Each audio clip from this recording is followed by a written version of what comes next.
Olá, seja bem-vindo à nossa escola bíblica. Estamos conversando sobre a ceia e nós começamos a falar sobre a Páscoa no Antigo Testamento. Para entender um pouco do que é a ceia, do que Jesus fez. Então hoje nós vamos começar lendo Mateus capítulo 26 e nós temos uma informação muito importante, que Mateus 26, no versículo 17, começa assim: no primeiro dia da festa dos pães sem fermentos, os discípulos vieram a Jesus e perguntaram: onde quer que preparemos a refeição da Páscoa? Então você lembra que na semana passada conversamos a respeito da ceia da Páscoa e que ela seria comemorada anualmente, ok? Então Jesus é um judeu, ele está chegando na refeição de Páscoa, então era uma refeição que se fazia, e no meio dessa refeição, Jesus vai quebrando um pouco o protocolo, digamos assim, porque ele insere ali o que hoje nós conhecemos como a ceia do Senhor. Você conhece o diálogo, né? Vamos analisar um pouco do contexto aqui para a gente começar a decifrar como tomar ceia, quem pode e quem não pode, ok? Quais são os pré-requisitos? Então, quando a gente lê só os evangelhos, as informações que nós tiramos daqui, elas são bem precárias no sentido de como fazemos a ceia. Porque se a gente olhar e levar ao pé da letra o que acontece nos evangelhos, olha só como deveria ser a ceia. Jesus, ele tinha uma multidão que o acompanhava, ele tinha os 70 discípulos. Lembra que tem um momento que Jesus envia os 70 discípulos. Ele tem os 12, né, que são os 12 discípulos, também conhecido como os 12 apóstolos. E ele tem os 3 que andam mais juntos a Jesus, que é Pedro, Tiago e João. Então você vê que Jesus tem escalas assim de pessoas que o seguem. Há uma multidão que segue aonde ele estiver e às vezes vai para um lugar e eles não vão, porque é uma multidão. Tem os 70 que de certa forma acompanham Jesus, e dentro desses 70 tem também as mulheres, e essas mulheres elas são mais próximas do que esses 70, porque algumas mulheres acompanham Jesus bem próximo dos 12 discípulos. A verdade é bem essa. Quando a gente lê Lucas isso fica bem mais claro. Ele tem os 12 e tem os 3. Nesse momento de Páscoa, Jesus chama os 12. Então, se a gente pensar quem pode tomar ceia só olhando para Jesus, nós diríamos que seriam aqueles que andam muito próximos a Jesus. E aqui os apóstolos eram todos homens. Então, se a gente olhar e for bem criterioso no sentido de olhar literalmente para como Jesus fez, nós diríamos que a ceia deveria ser só anualmente, no momento de Páscoa, no jantar de Páscoa, coisa que não é tradição nossa brasileira, né? Fazer essa refeição de Páscoa, mas então nós deveríamos adotar uma refeição de Páscoa, e nessa refeição de Páscoa, não feito no templo, não feito na sinagoga, mas dentro da casa, certo? Então você chamaria os discípulos, então hoje nós diríamos os líderes, homens, para celebrar, certo? Se a gente olha isso aqui, literalmente, é isso que está acontecendo aqui. Obviamente, quando a gente chegar lá em 1 Coríntios, nós vamos ver que aqui Jesus estava instruindo os 12 a fazer com toda a comunidade, ok? E aí a gente vai abranger mais a ideia da ceia. E vai perceber que não é só uma vez no ano, a ceia não é só no momento de Páscoa. Mas aqui Jesus está instituindo a ceia no momento de Páscoa. Qual é a importância disso? Várias importâncias. Primeiro, o que estava celebrando na Páscoa, o que se celebrava e celebra até hoje na Páscoa, pensando no Antigo Testamento. Aquilo que conversamos na semana passada. A Páscoa é a saída do povo hebreu da escravidão do Egito para a liberdade. Eles estão a caminho agora da terra prometida, a terra de Canaã. Quando Jesus faz isso,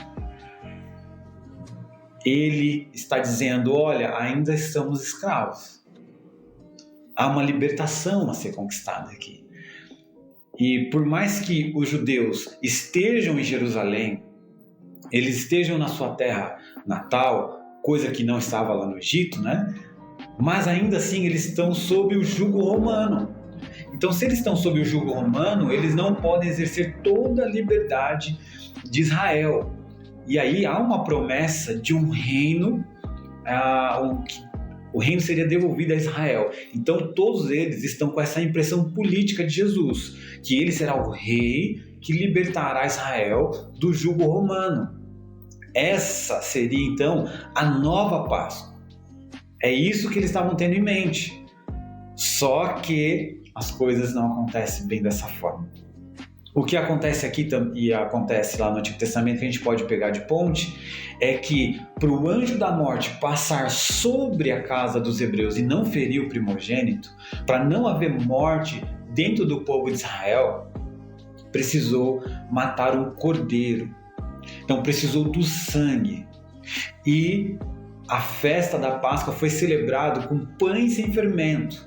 Então, pão e o sangue no batente impedia, o sangue no batente impedia que o anjo da morte entrava e a celebração estava sendo com pães. Jesus pega esse momento e quando a gente chega lá no versículo 26, lá, na verdade, nos primeiros versículos do capítulo 26, ele anuncia que ele vai morrer.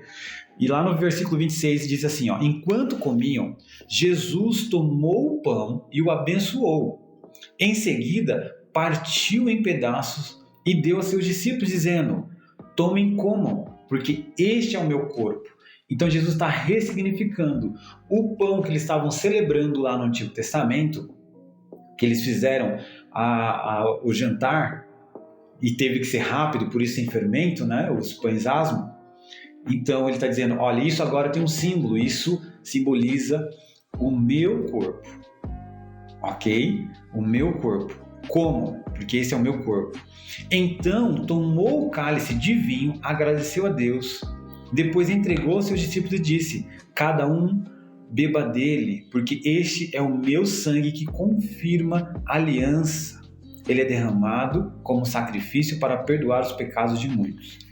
Bom, se o sangue no Antigo Testamento era um sinal de certa forma, salvação, porque o anjo da morte então não entraria na casa do judeu, Jesus está dizendo, este é o meu sangue que é derramado para perdão de pecados. Então a gente pode traduzir isso da mesma forma.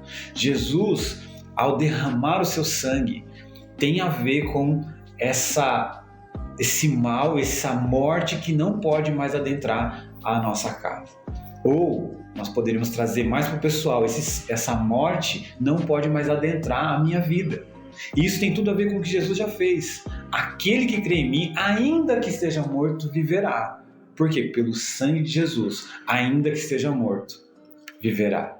Quem crê em Jesus, em tudo o que ele fez, ainda que esteja morto, viverá. O sangue de Jesus vai nos cobrir. A morte do justo será definitiva para nós injustos podermos viver. Então, percebe que Jesus está mostrando que houve alianças, né? No Antigo Testamento houve uma aliança muito clara com Moisés, com Abraão, com Moisés. Então houve alianças, mas agora uma nova aliança. E essa aliança não é feita mais através de sacrifícios animais, mas de um sacrifício humano e definitivo. E esse sacrifício é perfeito porque é de Jesus. Então Jesus está se entregando e mostrando que a ceia é esse momento de passagem de uma vida de escravidão para uma vida de liberdade. E agora não tem a ver com geografia, não é a saída do Egito para Canaã, mas é a saída do estado de escravidão do pecado para uma liberdade em Cristo. Então não tem a ver com um rei que vem governar uma nação no sentido geográfico, mas vem liderar uma nação no sentido espiritual. Físico, de certa forma, porque eu sou físico, e se Jesus reina sobre mim, então aqui está o reino de Deus. Por isso que Jesus diz, quando perguntarem onde está o reino de Deus, está ali ou aqui? Não é ali ou aqui, porque não é físico no sentido geográfico, mas é físico no sentido de pessoas. Aonde está o reino de Deus? Aonde há pessoas que se renderam a Jesus. E isso é muito legal, porque Jesus continua. Porque este é o meu sangue que confirma a aliança. Ele é derramado como sacrifício para perdoar os pecados de muitos. Prestem atenção ao que lhes digo. Não voltarei a beber vinho até aquele dia em que com vocês beberei vinho novo no reino do meu Pai. Isso é fantástico e fundamental na nossa compreensão de ceia. Jesus está instituindo a ceia. O meu corpo, o meu sangue, o meu corpo que é partido, que ele é amassado no lugar dos corpos de vocês. O meu sangue que é derramado para perdoar os pecados de muitos. E eu não farei essa refeição com vocês novamente até naquele grande dia que haverá um banquete no reino do meu Pai. Isso é fantástico, porque aqui nós temos de celebrar lembrando que Jesus morreu pelos nossos pecados. E ele confirma a nova aliança. E essa nova aliança não precisa mais de sangue de cordeiro. É uma aliança que mostra que nós estávamos escravos e saímos.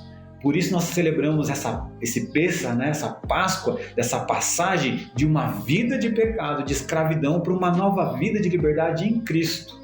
Agora estamos em Cristo, vivemos em Cristo, e o grande símbolo que nós celebramos é a ceia. A ceia do Senhor que mostra: eu era escravo, agora sou livre. Não é assim, eu era um gentil, agora sou um judeu. Agora entrei para a família judaica por causa de rituais. Não, agora entrei para a família, para o reino de Deus, para essa grande família. E isso tudo acontece no partir do pão e no derramar do compartilhar do vinho, que é o sangue de Jesus, que perdoou os meus pecados e me transformou dia a dia. E isso vai acontecer mais uma vez, fantasticamente, com Jesus num grande banquete. E eu anseio por isso, espero que você também. E terminando o versículo 30, e então cantaram um hino e saíram para o Monte das Oliveiras. Aqui esse hino é do Salmo 113 ao 118, é o Salmo de Halel. Se você tem uma Bíblia católica, a Bíblia de Jerusalém, você vai lá na descrição embaixo, que ele está dizendo exatamente isso. E se você pega qualquer autor judaico, ele vai dizer exatamente isso também, que é o Salmo 113 e o Salmo 118, que são salmos lá de louvado seja o Senhor, né? Algumas traduções está Salmo de Aleluia, é a mesma coisa. Então eles celebraram, a festa é um momento de celebração. Tem um pesar porque a gente vai lembrar da morte de Jesus, mas irmãos, não tem nada mais libertador do que ouvir Jesus dizendo: os seus pecados estão perdoados. Jesus está olhando para toda a situação e dizendo: olha, a ceia é um novo marco na história, é uma nova aliança, né? E para a gente entender a nova aliança, a gente precisa estudar a vida de Jesus. Bom, mas ceia não termina por aí, e na semana que vem nós veremos que ao longo da história da igreja, algumas pessoas interpretaram essa ceia, porque esse corpo de Cristo, esse sangue, isso é literal? Para alguns sim. Isso é espiritual? Para alguns sim. Isso é simbólico? Para alguns sim. E dentro de tudo isso, nós vamos ler a 1 Coríntios para tentar entender um pouco melhor o que a história da igreja, o que a igreja de Corinto estava fazendo, o que Paulo instrui para que a gente então tenha um norte melhor de como tomar ceia, quem pode tomar ceia e quem não pode, porque aqui ainda nós não podemos falar quem pode ou quem não pode, a não ser dizer que é uma ceia de Páscoa. Então na ceia de Páscoa você já sabe os pré-requisitos para Páscoa, mas e agora? Com os discípulos, como é que isso acontece? Aí a gente precisa ler a história da igreja, a gente tem que ler Atos e tem que ler 1 Coríntios, tá bom? Então, que Deus te abençoe e boas reflexões.